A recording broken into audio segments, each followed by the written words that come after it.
nous entendons des gens qui sont vindicatifs, sans aucune proposition pour justement faire mieux ou avancer, sauf que critiquer, critiquer. Je souhaite réagir à la colère du monde économique, particulièrement sur la crise du BTP. Pourquoi vous n'êtes pas présent à l'ANAGAM? Parce qu'on a vu justement Guadeloupe économique, qui est un instrument du monde patronal qui soulève un certain nombre de situations problématiques d'un territoire, et on n'a pas vu la présence de la FTPE. Je rappelle que la FTPE est membre fondateur de Guadeloupe économique avec Colette Coury. Et simplement, nous avons refusé de cautionner le 2 poids 2 mesures qui s'est opéré lors de cette organisation, cette lettre au président Losbar, et aussi ce qui s'est passé pour la conférence de presse. Je rappelle aussi que le groupe de Vouton avait déjà initié le 4 mars la mobilisation sur la crise du BTP en Guadeloupe, sans que personne ne bouge, sauf la FTPE et le groupe et le SNEC de Dominique Virassamy. Il faut rappeler que le groupe de Vouton, c'est une entreprise Le groupe de Vouton, c'est une entreprise du BTP, c'est une holding qui représente plusieurs entreprises et qui a lancé la difficulté, d'ailleurs.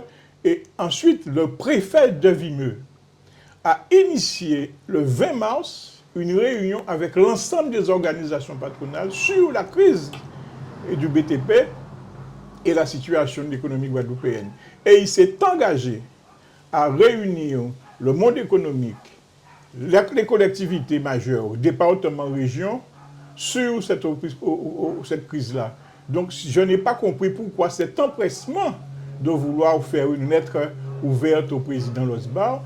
Je n'ai vu dedans qu'une raison politique qui, par certains, qui sont encore qui mélangent tout, le combat institutionnel parce qu'ils sont pour le statu quo, ou probablement ils en veulent au président Losbar. Vous pensez qu'aujourd'hui, que ces acteurs économiques ont des velléités politiques?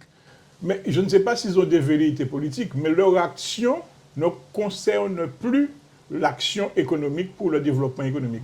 Quand nous savons que nous, à la FTPE, nous sommes pour un nouveau schéma de développement économique du territoire de la Guadeloupe. Sortir de l'économie coloniale pour passer à l'économie de production. Nous le disons souvent, mais nous devons nous asseoir pour travailler, pour mettre cela en place. Au contraire, nous entendons des gens qui sont vindicatifs, sans aucune proposition pour justement faire mieux ou avancer, sauf que critiquer, critiquer, et au-delà, je trouve que c'est du mépris vis-à-vis du monde politique de la Guadeloupe. On a l'impression d'entendre toujours les mêmes se plaindre, c'est-à-dire les Blandins, les vieux alcoolés, les égats d'Arcan, et qui remettent presque le système en cause concernant les charges sociales et fiscales.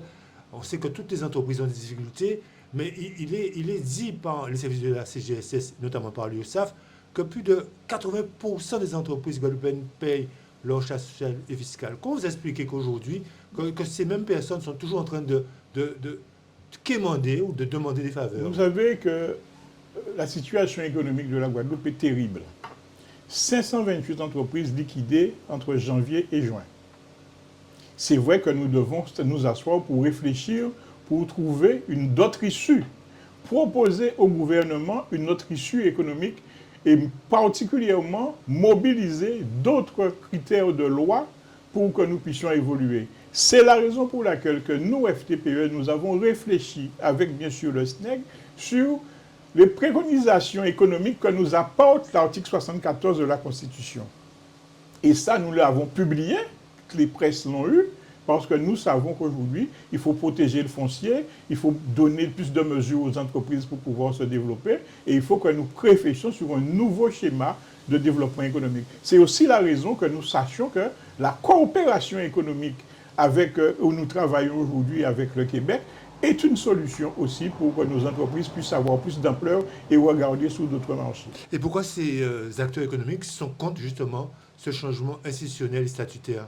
Pour préserver leur intérêt, parce que ils ont la capacité et la possibilité d'aller à Paris, demander dans les ministères de mettre en place ce qui les arrange.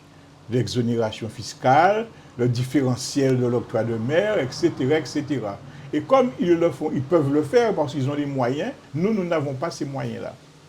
Donc, nous voulons effectivement que la décision se rapproche, donc à nos élus de pouvoir décider pour le développement économique du territoire, avec nous bien entendu, parce qu'ils ne pourront pas le faire seuls, mais nous voulons rapprocher la décision dans le territoire et que nous puissions écrire ce schéma de développement économique, culturel et social que nous souhaitons. Pour terminer, Alan Nagam, quel message souhaitez-vous adresser à tous les entrepreneurs qui vous regardent actuellement? Je voudrais leur dire que plus que jamais, nous devons regarder la situation économique de la Guadeloupe et le vivre.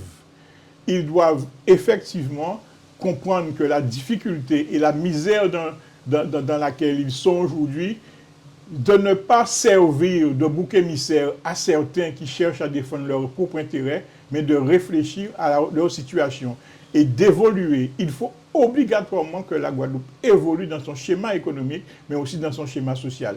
C'est pour cela que nous souhaitons qu'au moment du débat ou du choix de la loi organique ou du choix de l'évolution institutionnelle ou statutaire de la Guadeloupe, qu'ils participent et qu'ils aillent dans le sens du développement et de l'évolution.